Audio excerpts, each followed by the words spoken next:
If you get it right, I'll give you a great reward. I'll do anything you ask. At my middle school reunion, a beautiful president's daughter I hadn't seen in years challenged me with a difficult question. She seemed to dislike me since our school days, and now she was mocking me for only having a middle school education. Her expression showed she was sure I wouldn't know the answer. But sorry to disappoint you, but it was so easy that I already solved it. What? Actually, She froze when she heard my secret. So, what reward should I ask for? My name is John, I'm 27 years old. I was born and raised in a city, but right after graduating middle school, family circumstances forced us to move to my father's rural hometown.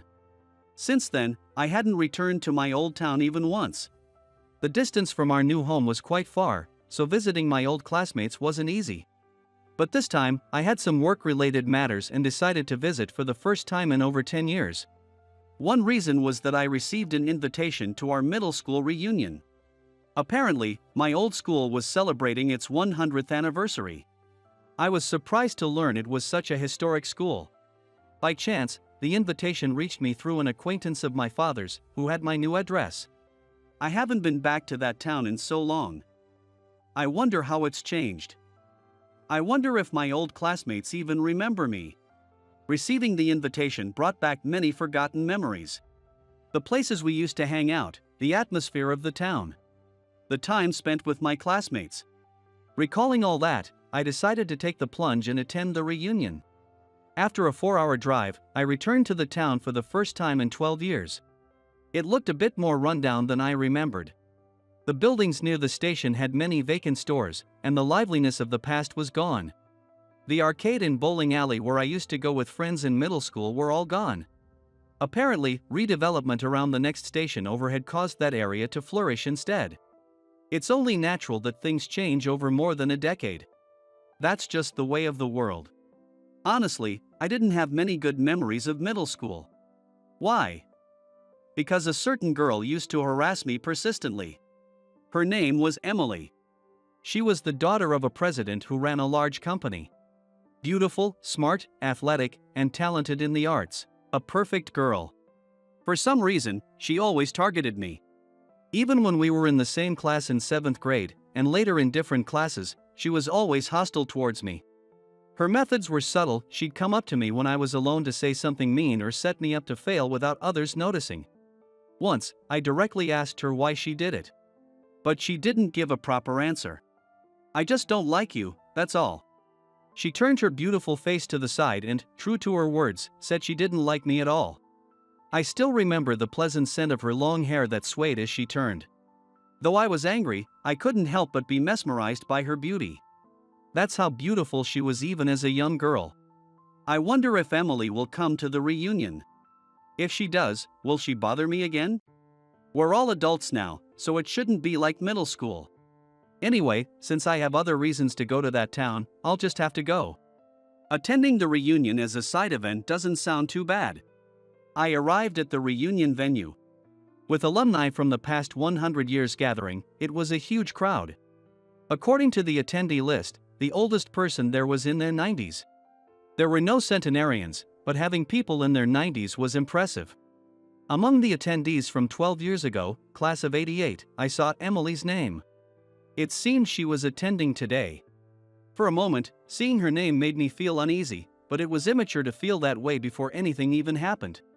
With that light thought, I sat in my assigned seat with my name tag. Given the large number of people, only chairs were set up, and the food was served buffet style. Elderly attendees had special seating arrangements, but most of us were in the general area. Name tags were attached to the backs of the chairs, and people arriving at the venue found their seats and sat down. Quite a turnout. After a while, an incredibly beautiful woman entered the venue and sat a bit away from me. She immediately drew attention, walking gracefully like a supermodel. I was so mesmerized by her beauty that I stared for a while before realizing it was Emily. I couldn't believe she had grown into such a stunning woman. She was beautiful back then, but I never imagined she'd turn out like this. I continued to stare at her without saying a word, lost in thought. It wasn't just me. Everyone around, regardless of age or gender, couldn't take their eyes off her. She had an overwhelming presence, almost like an aura. She seemed used to the attention and talked to someone nearby without a care. Even that scene looked like something out of a movie. After a while, she seemed to notice me. She gave a small nod to the person she was talking to and stood up, walking towards me. "Oh, John, you're here too. First time since graduation?" Her voice was clear and resonant. The voice I had always hoped to hear from her was exactly what she used. Since she had stood up and approached me, many people were now paying attention to my response. "Yeah, I left right after graduation." I tried to answer as calmly as possible, though I'm not sure how well I did. "Really? You moved away?" "Something like that." I gave a vague reply. There were several reasons my family left this town. First, my father's restaurant had to close. It was part of a shopping street a bit away from the station. With a new big building near the station, the shopping street was already declining. And it was only a matter of time before it turned into a shuttered street. So, the plan was to rebuild the shopping street into a commercial building. If we had wanted, we could have moved our restaurant into the new building, but we had another reason not to. That other reason was my illness. It wasn't life-threatening, but with the relocation plan, my family decided it was better for me to recuperate in my father's rural hometown. So, my parents, my 5 years younger brother, and I moved after I graduated. I got sick in the latter half of my third year of middle school, so fortunately, I had enough attendance to graduate. But I couldn't go on to high school. Come to think of it, you stopped coming to school. Why was that? Emily seemed to remember something I didn't want her to. She asked straightforwardly, without any hesitation. "Yeah, I got sick." "Really?" I had no idea. "I thought you were avoiding me." She said this loud enough for only me to hear. She was laughing as she spoke, so it probably looked like we were having a friendly conversation from a distance. I remembered how she used to do the same thing to me back then. When I didn't respond, she continued. "Hey, did you really dislike me that much?" "Why?" I wanted to know why she used to pick on me so much. When I stayed silent, she gave me a scornful look and let out a small, mocking laugh. "Well, whatever. We're just destined to be like this." "What?" "What do you mean?" "It means we're naturally supposed to dislike each other. We could never be friends." What could she possibly mean by that? As I pondered, she stood up and smiled sweetly. "See you later." I watched her return to her seat in silence. As soon as she left, people started gathering around me, asking if I was close to her and what our relationship was. According to them, Emily had been voted the most beautiful woman at Harvard. Even in middle school, she was brilliant and beautiful, as if she was born to be the protagonist of her own story. I realized she really had it all. No wonder she drew so much attention. Eventually, it was time for the centennial reunion to begin. Principal Smith gave the opening speech, but my mind was elsewhere, preoccupied with something else. It was Emily's words. Destined? What does she mean by that? If she just disliked me, she wouldn't use such a strong word. Damn it, I can't focus on anything. I had wanted to ask her why she acted that way back in middle school, but I never did because I was just a kid then. Why did she hate me so much? No, that's not it. It's beyond the level of mere dislike. She despises me. I realized this for the first time. After the guest speeches and the school song, it was time for the meal. Everyone moved towards their favorite dishes, carrying plates loaded with food and glasses, chatting happily with old classmates and seniors. A few people came by to greet me and then moved on. But even then, my mind was elsewhere.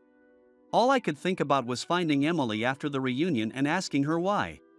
That was the only thing on my mind. She was, of course, at the center of the crowd. Classmates, seniors, juniors, teachers, everyone approached her, and she responded to them all. I watched from a distance, eating without really tasting the food. When and how should I approach her? As I pondered this, she suddenly broke away from the crowd and started walking towards me again. Hey, John, do you have a moment? She smiled warmly. I remembered that smile. I remembered how she used to do this in middle school. She would give me questions she knew I couldn't answer and then pretend to be disappointed when I couldn't. It was her way of asserting dominance. Could you take a look at this and tell me what it says? Here we go. She handed me a paper with something written in a foreign language. I'm good with French, but I'm not sure about German. She looked at me with a helpless expression, asking for my help. Someone gave me this earlier, but I can't understand it. If it's important, I'd be in trouble, so could you read it for me? Why did she bring this to me? John, you were really into German in middle school, weren't you? She hit a sore spot. Why does she remember that? Back then, I was what you might call a middle schooler with a phase, scribbling incomprehensible German phrases everywhere. Everyone has a couple of embarrassing moments like that in their past. You were good at French too, so I thought you might be able to read this now. She's come prepared. Some of our old classmates nodded in agreement, recalling my German phase. As I silently looked at the text, she leaned in and whispered, "If you get it right, I'll give you a great reward. I'll do anything you ask." Her expression showed she was sure I wouldn't know the answer. So, do you think you can read it? It's okay if you can't. Well, sorry to disappoint you, but I've already figured it out. She looked puzzled.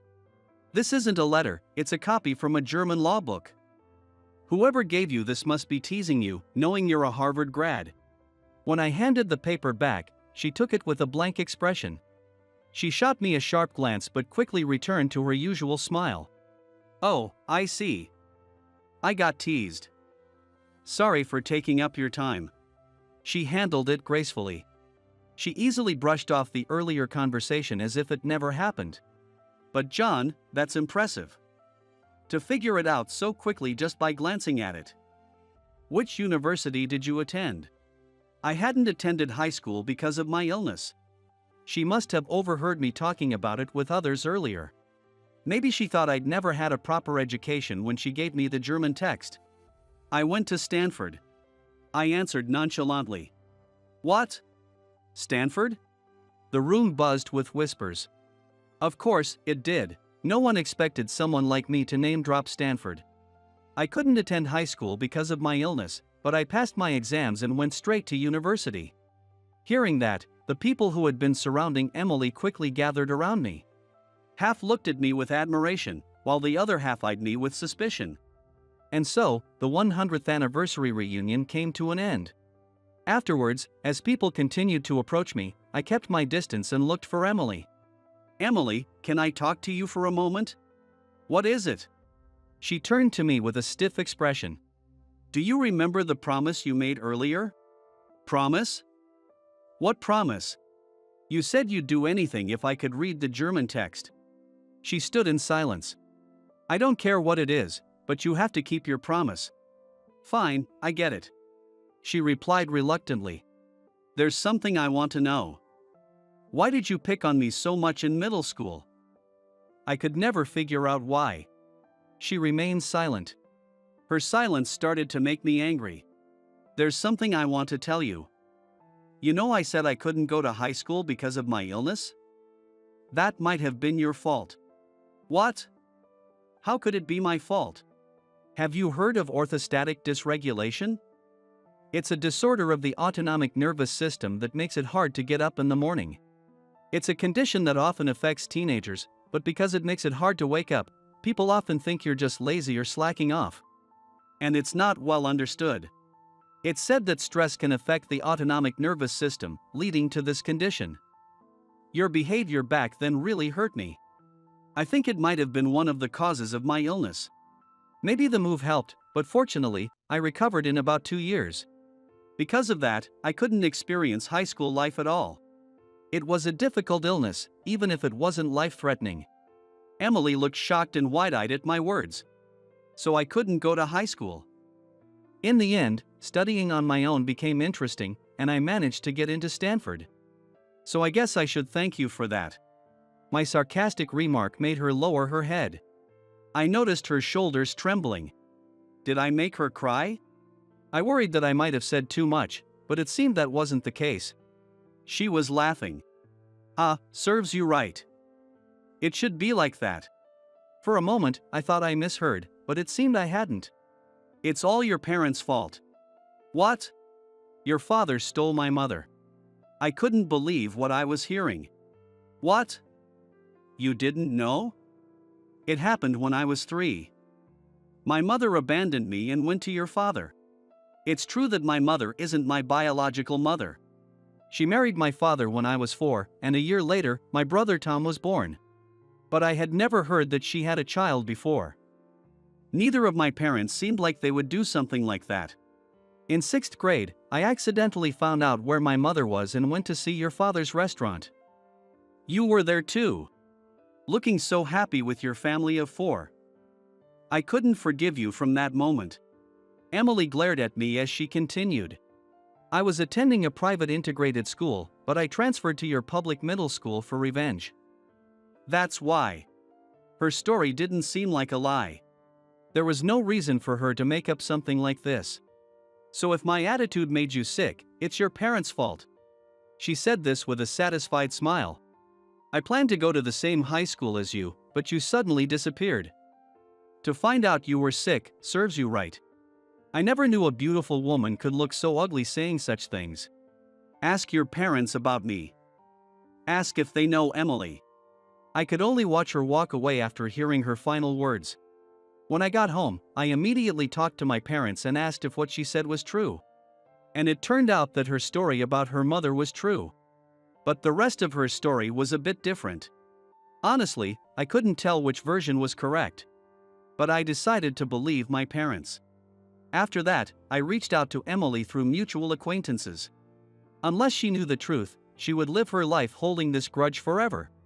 Fortunately, she agreed to meet me after I explained the situation. We arranged to meet at an old family restaurant in the building near the station.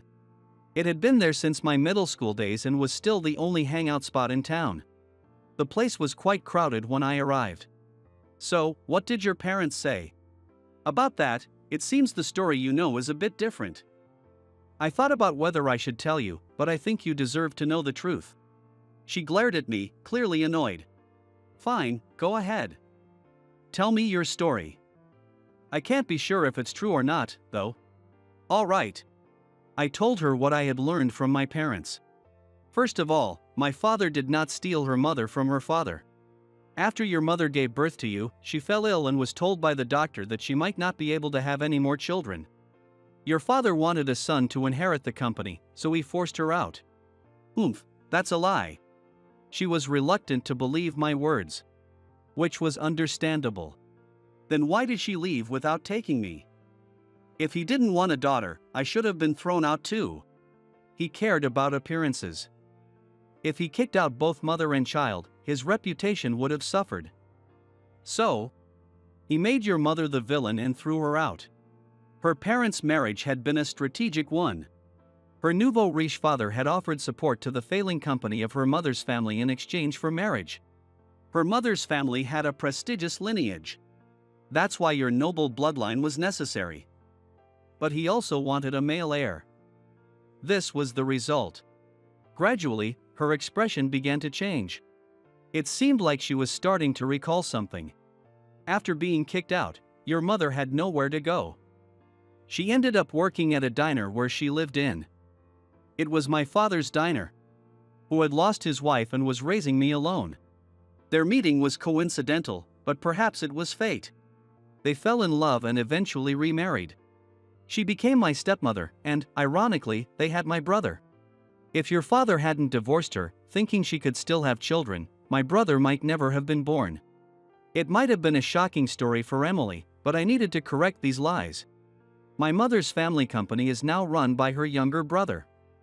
If you talk to him, you might find out the truth. After hearing my story, she silently stood up and left the restaurant. Days passed without incident. The other reason I had returned to my hometown was to help revitalize the old station building. I had studied business administration at university and was now working as a management consultant. The neighboring station was bustling now, but if I could bring popular shops here, it might change the flow of people. So, I was carefully selecting businesses to fill the vacant spaces. One of those shops was to be run by my father. He used to run a business here, and my brother wanted to work with him. I had to make this project a success.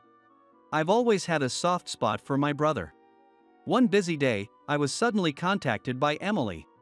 We met at the same old family restaurant. Emily, who had arrived before me, seemed smaller and more subdued than before. As soon as she saw me, she stood up and bowed deeply. "I'm sorry. Everything you said was true." According to her, she had always been treated as a nuisance by her stepmother. Her father allowed this and doted on her younger brother. From his perspective, the son he had wanted so badly to the extent of divorcing his first wife was his important heir. Given his concern for appearances, it was understandable that Emily and her brother were treated differently. "I always thought my mother abandoned me because she didn't want me. I blamed her for my father's neglect, and I took it out on you." Tears welled up in her eyes. "I worked hard to become someone who wasn't unwanted. I studied hard and went to Harvard. But I never stopped feeling like the child my mother abandoned." Listening to my story, she found some things that made sense to her. "My father used to say things like, 'I supported your mother's family. Because of their status, I'm taking care of you.' He'd say, 'I'll give you money, but that's it.'" She had no connection with her mother's side because of this strained relationship. After hearing my story, she decided to talk to her uncle, who now ran the family business. My uncle admitted it. He knew where my mother was but was threatened by my father to stay silent or lose financial support. He apologized for keeping it from me. She bit her lip in frustration. "My dad always said, 'Thanks to you being so capable, our company's reputation improves. Next, find yourself a better off guy.' He's been saying that forever." Her dad seems to see her as nothing more than a tool for his business. Actually, he might judge everything and everyone based on their usefulness to him. That's why I rejected every marriage proposal. Luckily, most people backed off when they found out I was a Harvard grad. It seems high-educated women aren't to their taste. She spoke with a hint of sarcasm. "I'm currently running one of my father's companies, but it's just a figurehead position. I've decided to leave after learning the truth. I can't live with my father, his new wife, or their son anymore."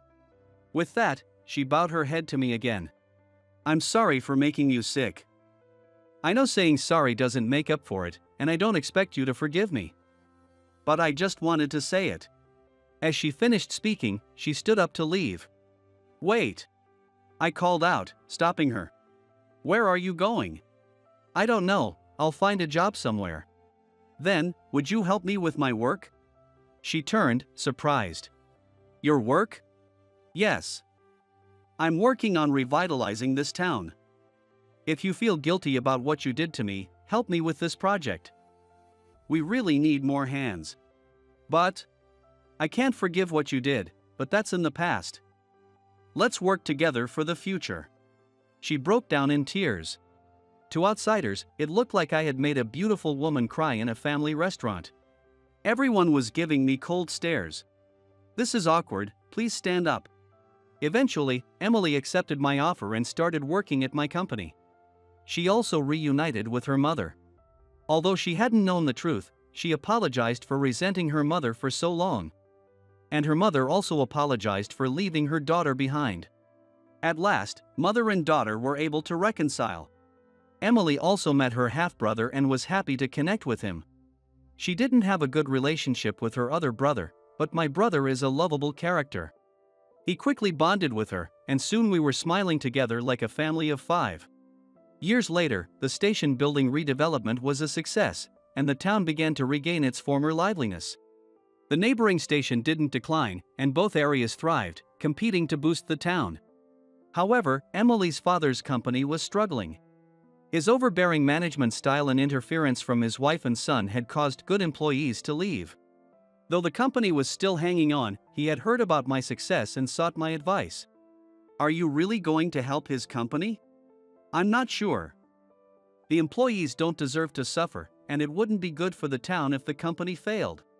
That was my honest feeling. "But there needs to be a change.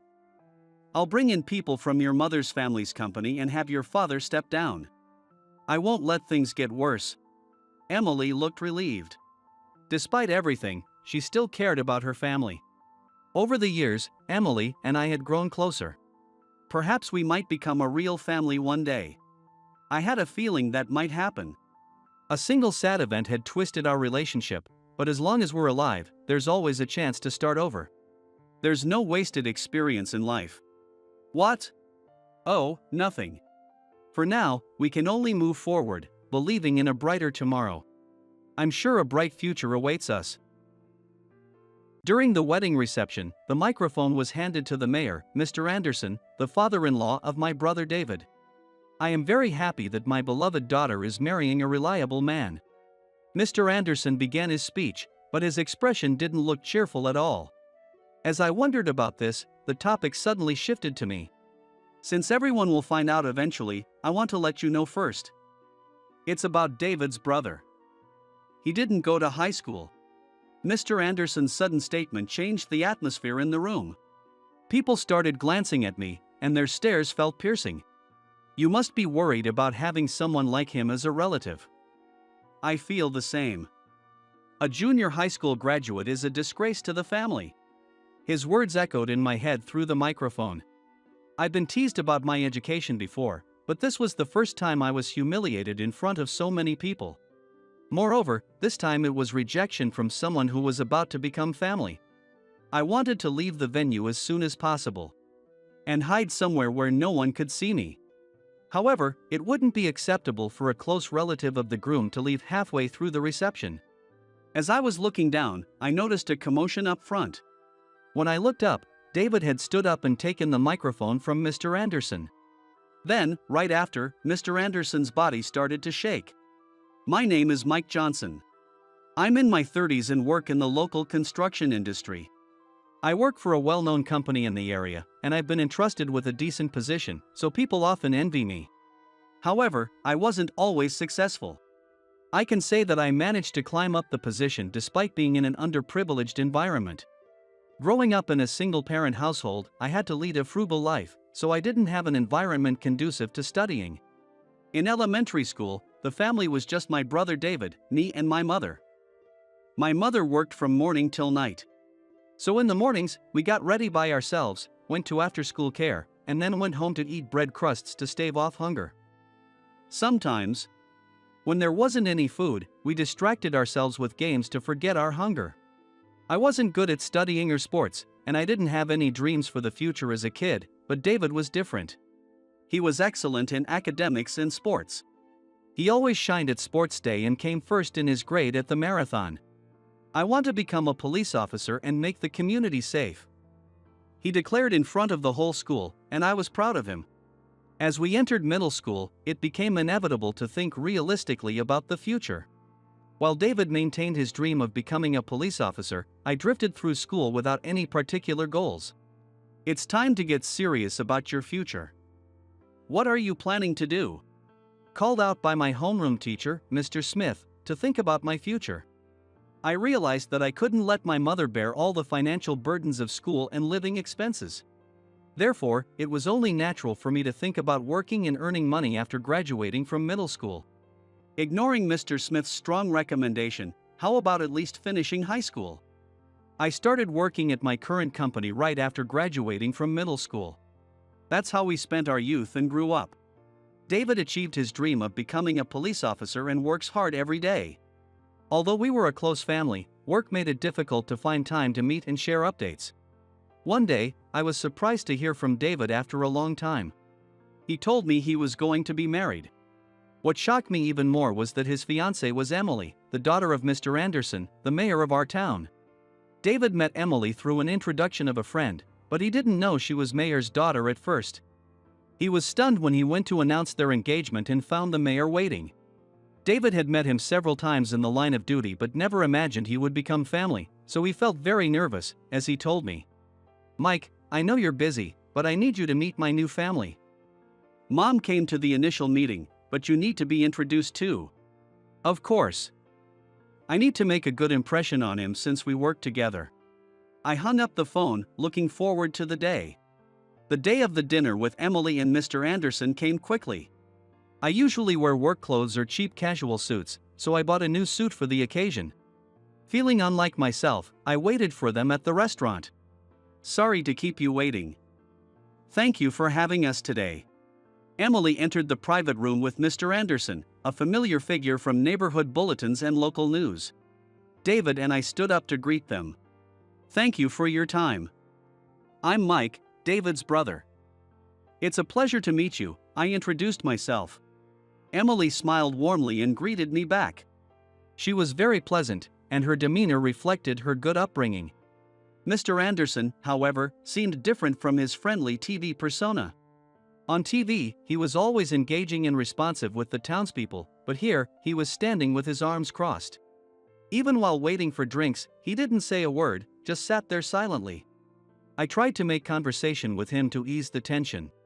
"Thank you for making time for us, despite your busy schedule, Mayor," I said as I poured beer for him when the drinks arrived. Mr. Anderson glared at me and responded coldly. "I thought this was supposed to be a private occasion." "Please, don't call me Mayor," he said in a chilling tone. His words sent a shiver down my spine, and I quickly apologized. Indeed, being a mayor in a small town means always having to put on a good face and rarely finding a moment of peace.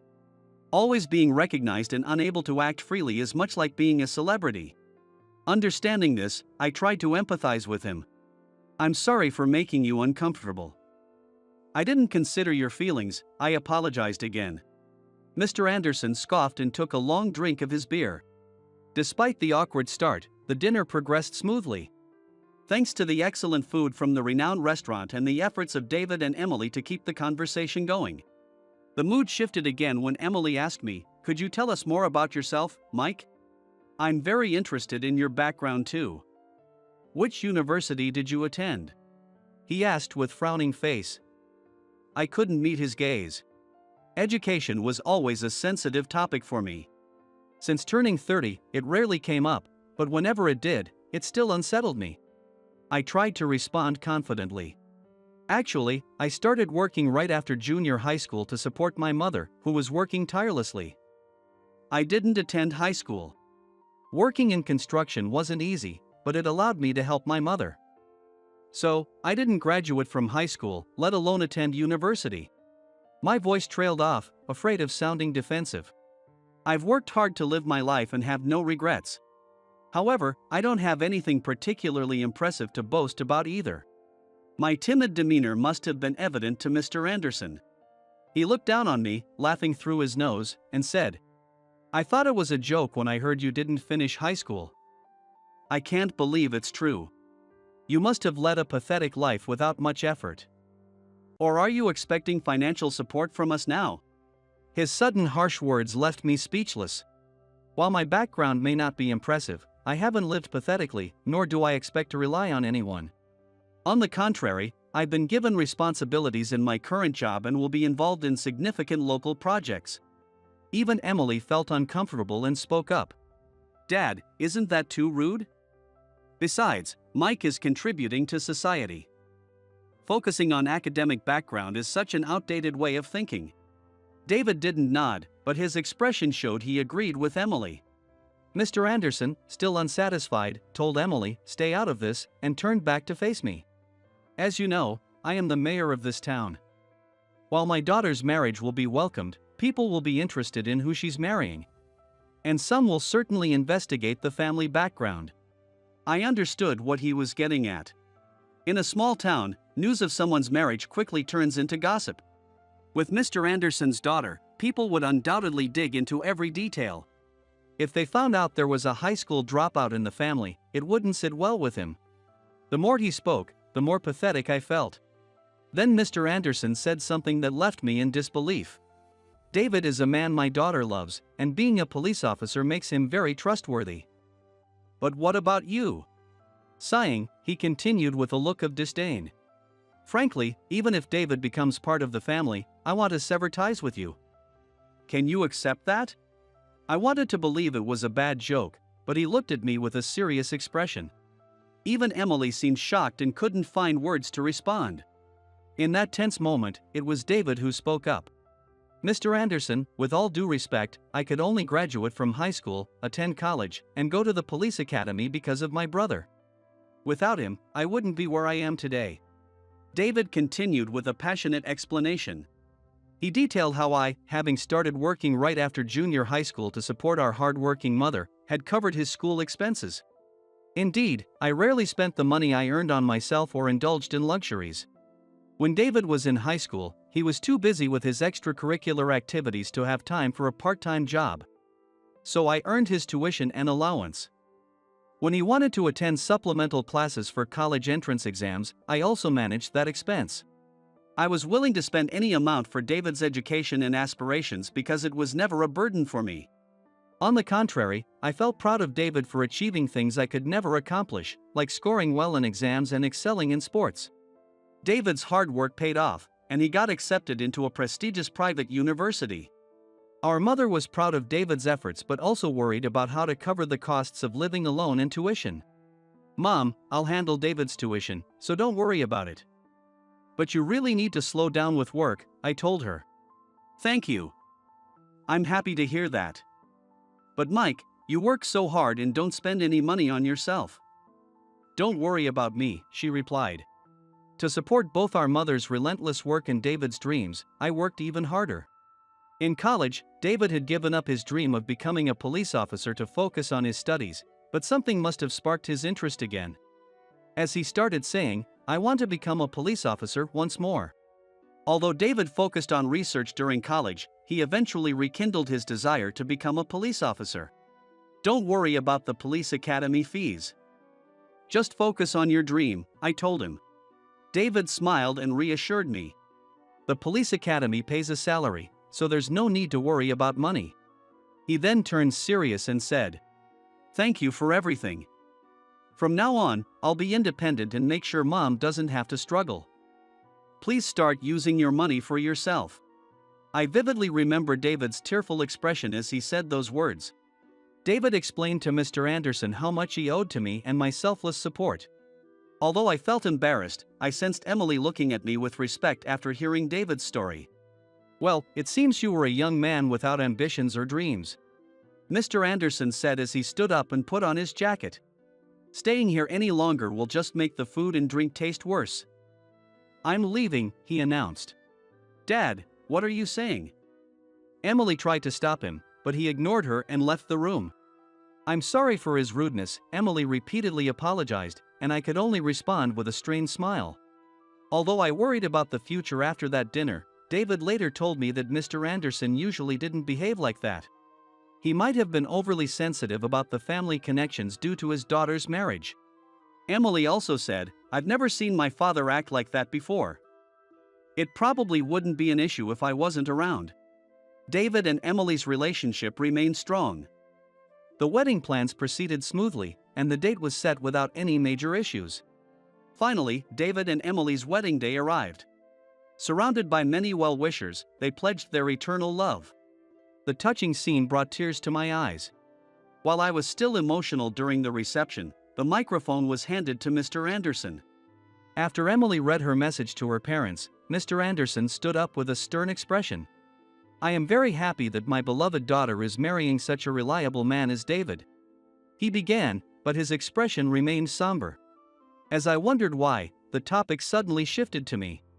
"Everyone will find out eventually, so I'll let you know now. It's about David's brother. He didn't go to high school." Mr. Anderson's sudden announcement changed the atmosphere in the room. People started glancing at me, and their stares felt piercing. "You must be worried about having such a family as relatives." "I feel the same. A junior high school graduate is a disgrace to the family." His words echoed in my head through the microphone. I'd been teased about my education before, but never humiliated in front of so many people. Moreover, this time it was rejection from someone who was about to become family. This rejection hurt more than any other prejudice I've faced because of my education. I wanted to leave this venue as soon as possible and hide somewhere out of sight. However, it wouldn't be acceptable for a close relative of the groom to leave halfway through the reception. As I looked down, there was some commotion at the front. When I looked up, I saw David standing up and taking the microphone from Mr. Anderson.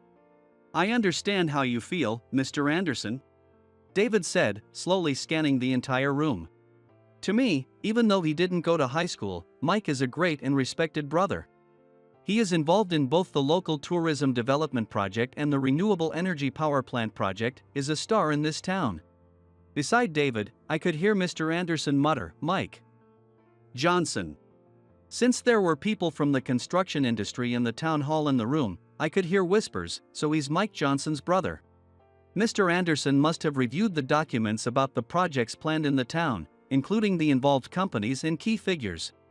His face suddenly turned pale, and he began to tremble. As David said, I have been selected as a member of two major projects being considered in this town. The issues of population decline, economic stagnation, and energy problems in the town are urgent. And it's clear that our hometown could face a future of mergers and absorption if nothing changes. To protect our hometown, we need to implement some radical reforms. While we aren't neglecting childcare policies, they alone won't necessarily succeed. Moreover, it will take a long time for children to grow up, work, and contribute taxes. By that time, the town might not be functioning, and those children could leave for the cities in search of jobs. That's why, along with promoting childcare, we are focusing on the economic development of our town. The central pillars of this project are attracting tourists and developing infrastructure using renewable energy. If we can create attractive tourist spots, visitors from outside the county will spend money and stimulate the economy. And they might even consider moving here. The power plant project is still being refined, but if we succeed in generating renewable energy using local resources, it could alleviate the rising energy costs for the townspeople and create jobs, invigorating the town. Utilizing the underused land makes this a feasible plan. We are meticulously planning these projects with local companies and lawmakers, using state subsidies. Mr. Anderson must have been aware of these plans but probably didn't realize that the man he insulted as a junior high school graduate was the same person involved in these projects. Although I haven't achieved anything significant yet, the success of these projects depends on the collaboration between the government and businesses. Mr. Anderson's words and actions threaten the very foundation of this effort. Perhaps realizing this, Mr. Anderson appeared absent-minded throughout the reception. As soon as the reception ended, he came straight to me, forgetting to greet the guests. "Mike, you're an impressive man. I hope you continue to contribute to development of our town," Mr. Anderson said with a completely changed his attitude. While I was puzzled, Emily interjected. "Dad, please save this conversation for after seeing off the guests. And you have something else to say first, don't you?" Emily's voice carried a hint of anger, and Mr. Anderson fell silent.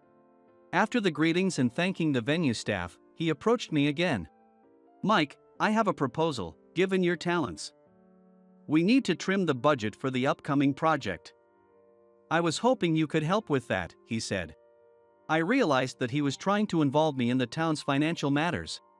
Although I couldn't make such decisions on my own, cutting investments now would hinder the town's development.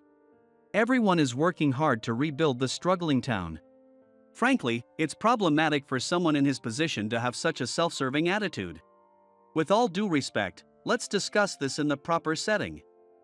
"We don't want things to get complicated," I replied, trying to end the conversation.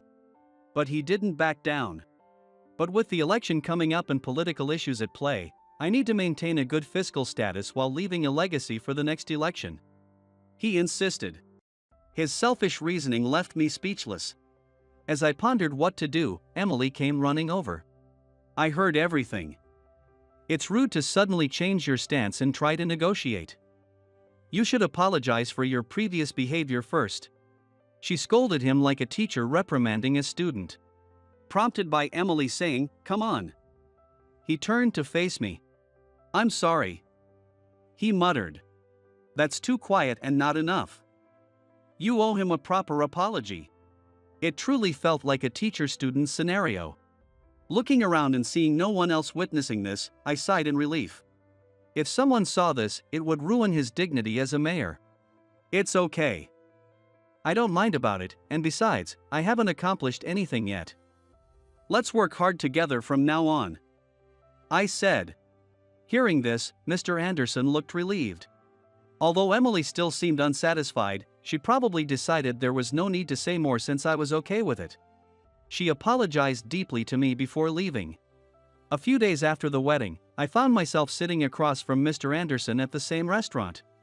"Thank you for meeting with me today. I wanted to formally apologize for my previous rudeness. Please forgive me," he said. It seemed Emily had insisted he apologize properly, and he was now earnestly doing so. When he had asked to meet, I had assured him it was okay and not to worry. But he had been adamant about apologizing in person. Accepting his insistence, I agreed to this meeting, and it was clear that his sole purpose was to apologize sincerely, with no mention of budget concerns. Thinking about moving forward as colleagues without the baggage of my educational background lifted a weight off my shoulders. Several months passed. The project plans were progressing steadily, but CEO, Mr. Adams began frequently summoning me to check on our progress. While he wasn't trying to pressure me, this project would significantly impact not only the town's future but also our company's performance and future operations. It was crucial to avoid the project being reassigned to another company or scaled down. Understanding his concerns, I often felt the pressure bearing down on me. However, there was no choice but to press on. Today, we were in the final stages of finalizing the project plan, with an important meeting ahead. I headed to the meeting venue adopting more serious attitude. The meeting initially seemed to go smoothly, but we soon faced a significant problem. The first step in the town's development required clearing the land, but the landowner refused to sell. Despite offering a generous purchase price and explaining the project's importance for the town's future, the owner remained adamant, saying, "I won't sell the land, no matter what you say." The meeting fell into a heavy silence at the unexpected setback. One of the attending council members raised his hand and addressed the room. "Shouldn't we just give up?" This was unrealistic from the start. Longtime residents don't want new tourist attractions or energy facilities, he said. His words deepened the room's heavy atmosphere, and the tension became palpable. The executives from other companies in attendance looked visibly displeased. However, with the land issue, they couldn't argue back. The council member, who had always been skeptical about the project, seemed keen to return to the drawing board. If the issue couldn't be resolved, reverting the project was inevitable, but it was crucial for our town's future, beyond corporate profits. Mr. Anderson broke the silence. "I'll go talk to them. It might not be resolved immediately, but we need to take time to discuss it. This project is essential for our town's future," he said. While the corporate representatives looked relieved, the council member who spoke earlier reacted with displeasure. "What's going on? You used to agree with me, Mr. Anderson. Have you been bribed to change your mind?" Such an allegation was outrageous. Mr. Anderson remained calm and refuted him.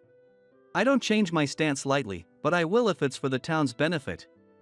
We need to come together and embrace new initiatives for our future." The council member fell silent, unable to counter Mr. Anderson's passionate words. Although the issue remained unresolved, we reaffirmed our commitment to the town's transformation and moved to finalize the plans. Despite Mr. Anderson's efforts, I heard that the land issue still hadn't been resolved. At this rate, the project could be significantly delayed or even cancelled. When my concerns growing more and more, Mr. Adams called me in. Had the project fallen through? Although I had such concerns, when I heard from Mr. Adams that the project start date has been set, I was overjoyed. Mr. Anderson's persistent persuasion had finally swayed the landowner and he agreed to let the town manage the land. Despite numerous struggles, our efforts were about to bear fruit. The real challenge lies ahead.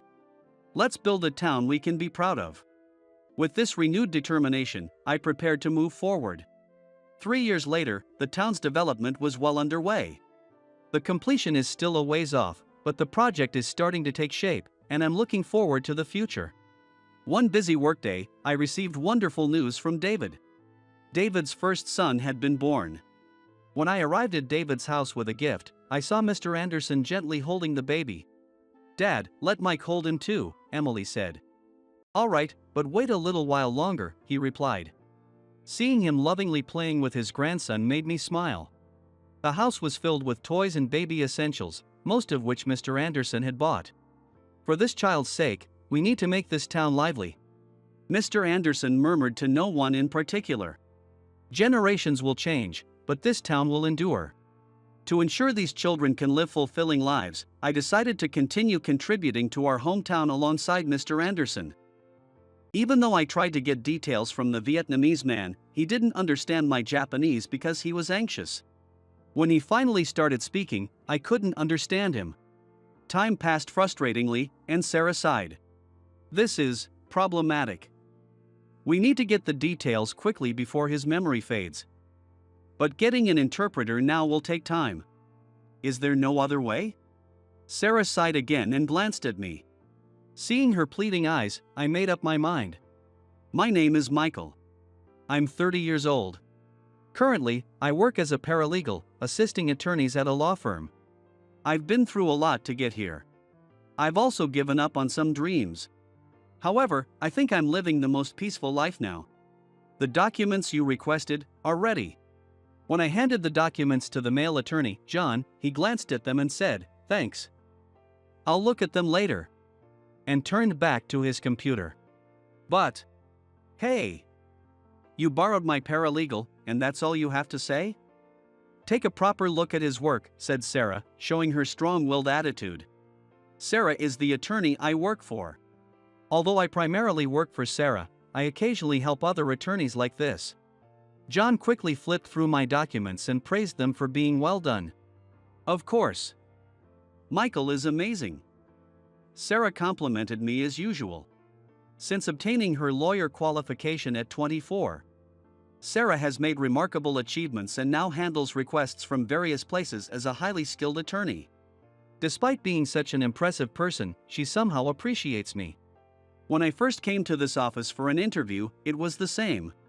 As soon as she saw me, Sarah greeted me with a big smile and conducted the interview with the principal and me. They were looking for a new paralegal because Sarah's former paralegal had passed the bar exam and left. They asked about my background and gave me a brief legal test. It was a very simple test. I was hired on the spot. Honestly, I was confused if I was the right fit, but Sarah smiled and said, "Looking forward to working with you." I can't thank Sarah enough. Since then, Sarah has praised me even for small things, saying, "Well done," or "amazing." To be honest, I'm currently lacking confidence, so I can't fully accept her compliments. Every time I'm praised, I let out an awkward laugh. At first, it felt like having a very kind older sister, but after working here for 3 months and spending time with Sarah, I've fallen for her. When she smiles at me, my heart races. However, a highly skilled attorney and a mere assistant paralegal. It's like comparing apples and oranges. My feelings for her are my motivation to live, but I try my best to keep them hidden. One day, Sarah was assigned as a public defender. The client was a foreigner with Vietnamese nationality, who as a technical intern, could speak some Japanese. In that case, there's no problem. Let's go. Sarah quickly prepared and left the office briskly. I hurriedly followed her. While moving, we checked the details of the case. Oh, this is... I was speechless. We need to push for a reduced sentence somehow. Sarah frowned as well. The Vietnamese client had been involved in a type of fraud. He had withdrawn cash using someone else's card as a so-called runner. In recent years, special fraud cases have been increasing, often leading to harsher sentences for fraud and theft.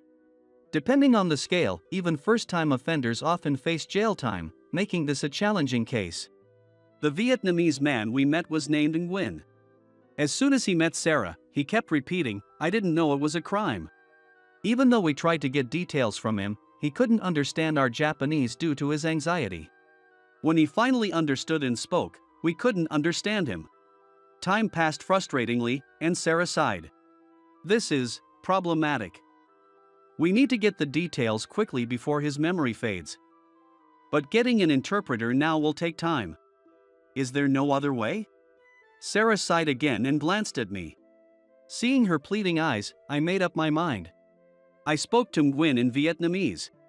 Nguyen looked surprised for a moment, but then his eyes lit up and he started speaking rapidly. I had to ask him to slow down as I couldn't understand him when he spoke too fast. Sarah's eyes widened in surprise. I didn't want anyone to hear my broken Vietnamese, but this wasn't the time to be picky. I continued to converse with Nguyen in Vietnamese. Nguyen's story was pitiful. Life in his home country was tough, so he learned Japanese and came to Japan as a technical intern. However, his internship site wasn't doing well, and he had almost no money left after living expenses and sending money home. At that time, someone told him about an easy part-time job. He was just supposed to withdraw cash using a card handed to him by that person. When he asked why, he was told it was to help an elderly person who had difficulty moving. He believed the story. He even thought he was helping someone. He withdrew the cash and handed it over, feeling proud. He was a bit disappointed when he was told, if a foreigner hands over the money, the elderly might get startled. So I'll do it later, as he wanted to see the elderly person's happy face. But he was pleased, thinking he had helped someone. However, the few $100s he received as payment was from the cash he had just withdrawn. Although he found it strange, he was so excited about getting money so easily that he ignored the doubt. As a result, he was identified by the ATM's security camera and arrested by the police. Nguyen kept repeating, "I didn't know anything." He probably was telling the truth. I clenched my fists. I was trembling with anger. Nguyen was a victim too. However, even if he didn't know, it was still theft. There's no such thing as an easy job where you get hundreds of dollars just for withdrawing money. When I explained this, he slumped down. Then, worried about the elderly person, he tearfully apologized. He had withdrawn $10,000. After that, he lost contact with the Japanese person who had hired him. Although we finally got the details and understood the situation, it didn't change the fact that it was a difficult case. After the meeting, we returned to the office. On the way, Sarah looked at me intently. "I didn't know you could speak Vietnamese. I thought you only spoke English." Hearing this, I furrowed my brow. "Ha? I never said I could speak English. I didn't even tell Ryan."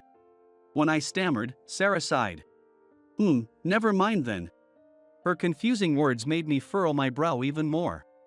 "Actually, your grandmother asked me to." "What?" I widened my eyes in surprise.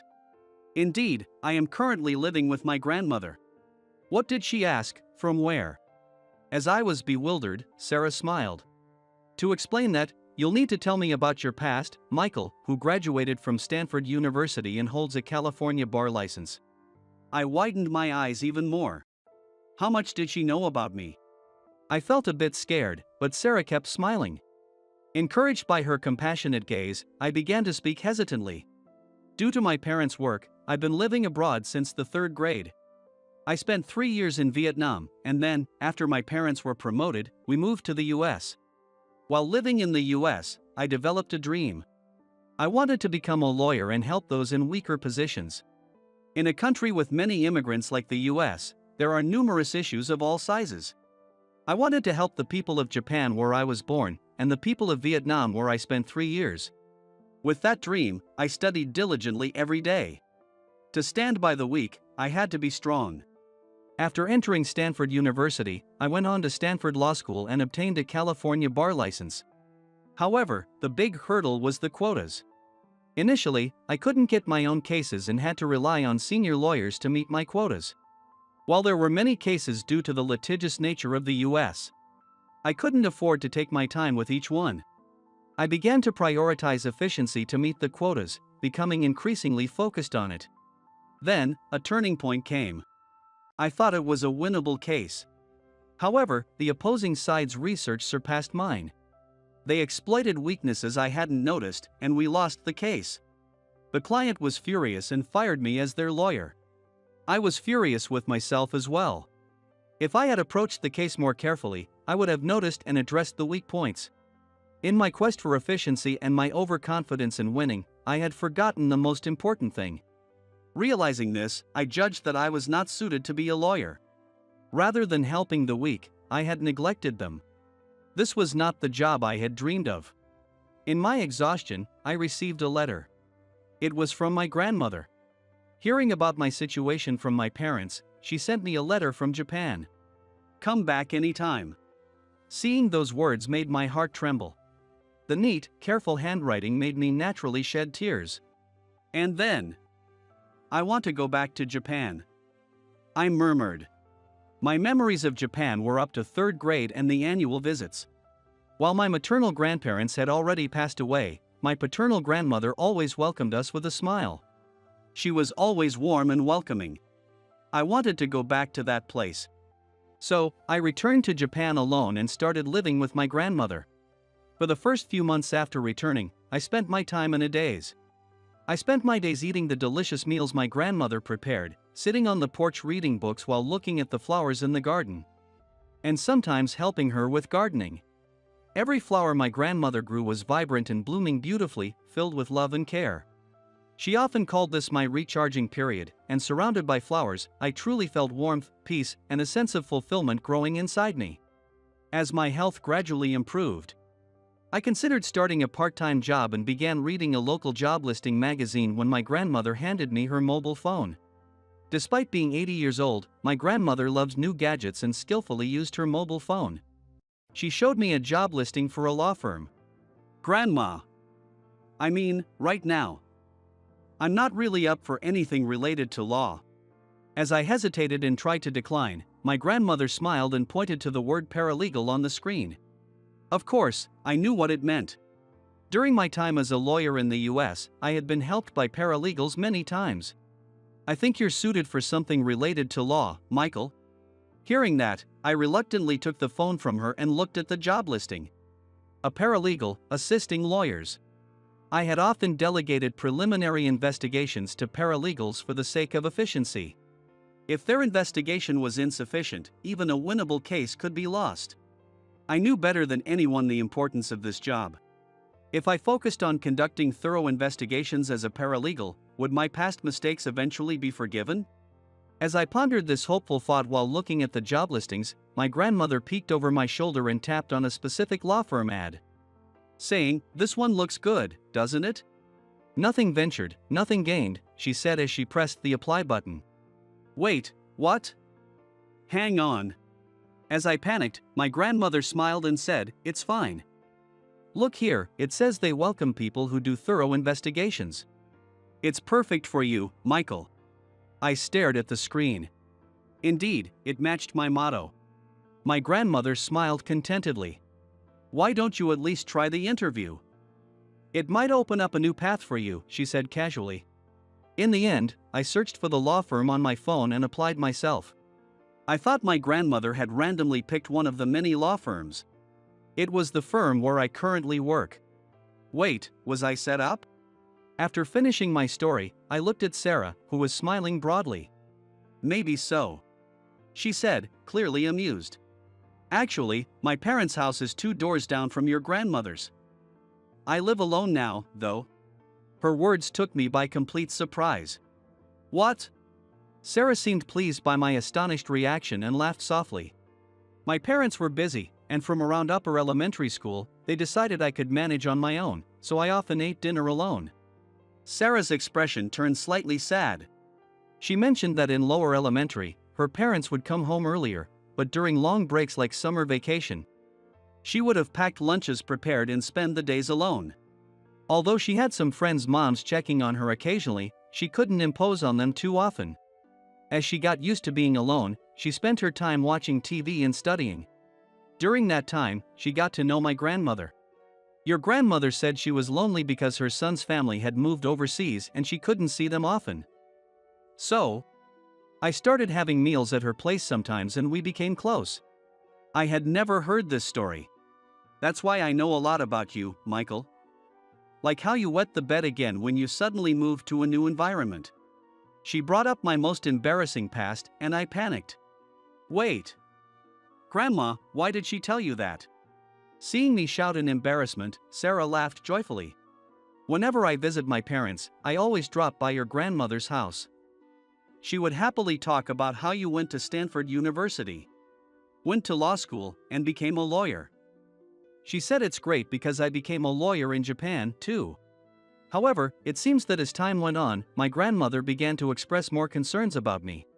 It was around the time I started struggling between my ideals and reality.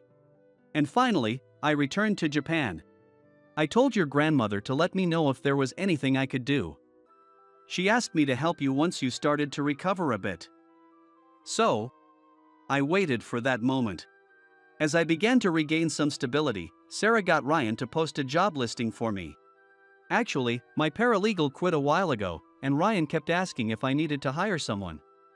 But I delayed it a bit. She had thought of me, who returned to Japan in despair. She told my grandmother about the perfectly timed job listing, and my grandmother casually suggested the position to me, saying, "How about this one?" and tapping the apply button. I had been perfectly guided into applying to the law firm where Sarah worked. Wow! I was played like a fiddle.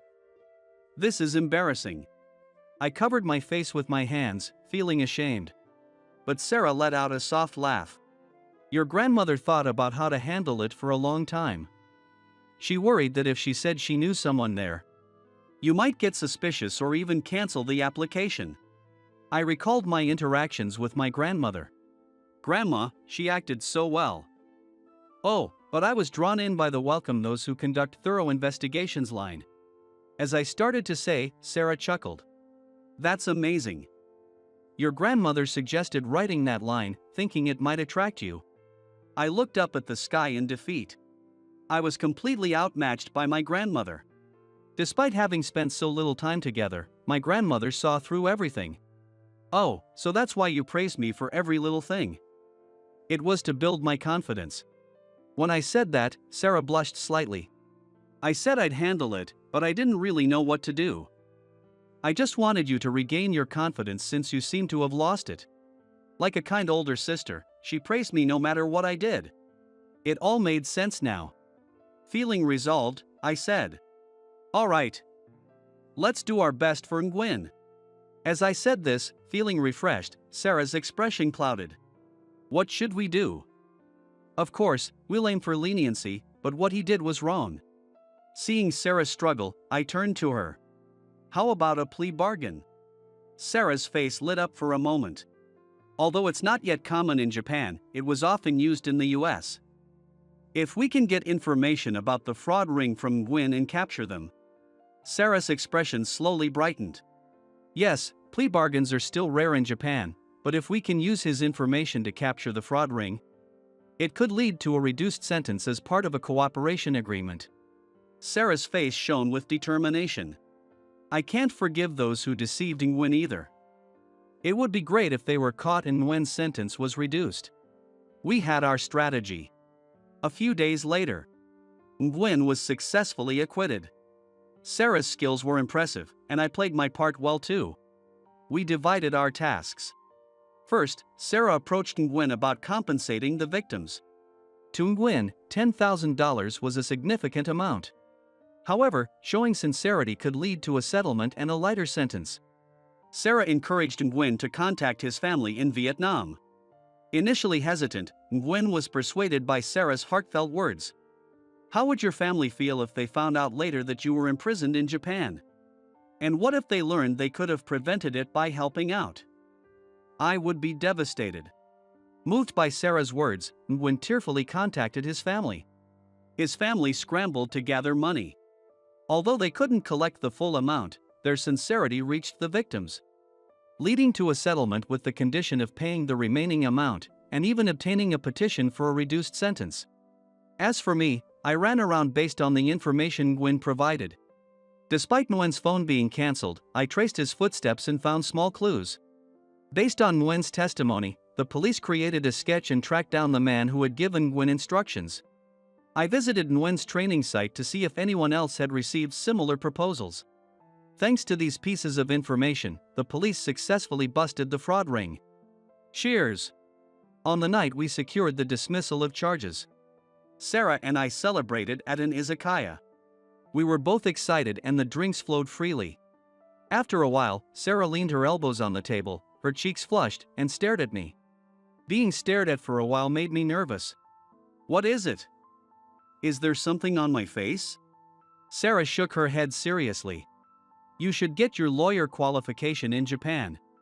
The sudden suggestion sobered me up. Why? I managed to ask. Sarah's expression remained unchanged. From this case, I realized you're truly someone who stands by your clients. Her serious gaze made me look away. It's too late for that. Besides, as your paralegal, I can support the clients well enough. Sarah lightly tapped the table. What a waste. Her words struck deep. If you stay as my paralegal, we'll only be able to help one person. But if you become a lawyer, we can help two people together. I look down. But I don't think I'm cut out to be a lawyer. Hearing this, Sarah furrowed her brow. The main reason I left my career in the US was my shame in not being able to properly support my clients. However, there was another reason. I was exhausted by the intense courtroom battles. Especially in the US, where harsh language was often used, and as someone not naturally inclined towards conflict, I had tried to put on a brave face for my clients. But once I left and returned to Japan, I realized that world wasn't for me. Hearing my reasons, Sarah puffed out her cheeks. Coward. With one word, she struck a nerve. If you're like this, you'll never get to date me. Her sudden bombshell made me panic. What? Why? Sarah, still pouting and blushing slightly, replied. I know you like me, don't you? I turned red and stammered. No. It's just. You're drunk, right? That's it. You're drunk, Sarah. At my suggestion, Sarah slowly shook her head. Did you forget who my source is? I pictured my grandmother's smiling face in my mind. I buried my head in my hands. She's told me everything about you, you know? How you're kind, amazing, wonderful, and all that. Living alone with my grandmother could get a bit lonely. Trying to dispel the loneliness, I often talked a lot. But the only topic I really had was Sarah, so I ended up talking about her. As I buried my head in my hands, Sarah continued talking to herself. Beautiful, cute, and I love her. Hey! I didn't say that much to my grandmother. When I protested, Sarah smirked. So you didn't tell your grandmother. But what about in your heart? Her teasing expression was a knockout for me. I do think that. As I admitted honestly, Sarah suddenly blushed bright red. She had been provoking me, but now she was the one who was embarrassed. I didn't think you'd admit it so easily. Sarah covered her cheeks with both hands. So, since you said that much, will you go out with me? When I asked, sounding a bit sulky, Sarah puffed out her chest. If you pass the Japanese bar exam and become a lawyer. Here we go again with that, I thought, but then Sarah gently touched my hand. Because, it would be such a waste. You have a better ability to empathize with people than I do, and you're smarter than me, right? I squeezed Sarah's hand tightly. What? Sarah looked a little flustered, and I leaned in closer. I promise. I'll pass it as soon as possible. And when that time comes, it will be too late to regret it. Then, I brought Sarah's hand closer to me. Can I do something? I think this will give me all the motivation I need. With that, I kissed Sarah's hand. Sarah's ears turned bright red. That expression was incredibly endearing. A few years later, our wedding reception was coming to an end. After reading our letters to our parents, we called my grandmother to the spotlight. My grandmother, not knowing what was happening, was led by the staff to stand before us. I took the microphone. Grandma, thank you for always worrying about me. Hearing this, my grandmother's eyes welled up a bit. And thank you for being like a speaker, relaying everything I told you to Sarah. The whole room erupted in laughter at my words. Grandma looked away and whistled innocently. She's such a playful grandma. But thanks to that, I am now married to Sarah. I also managed to pass the bar exam in Japan. Thank you for making me midnight snacks and supporting me during my studies. Then, Sarah handed over a small package. It was a preserved flower made from the flowers my grandmother grew in her garden, so they wouldn't wilt. It was encased in glass and could be enjoyed for years. Just like the flowers in the garden, please stay healthy and keep watching over us. As I said this, my grandmother nodded with a smile. Sarah and I smiled at each other. I am who I am today thanks to my parents' care, my grandmother's love, and Sarah's encouragement. Now it's my turn to give back. I want to live my life supporting these wonderful people and the clients who come to rely on me.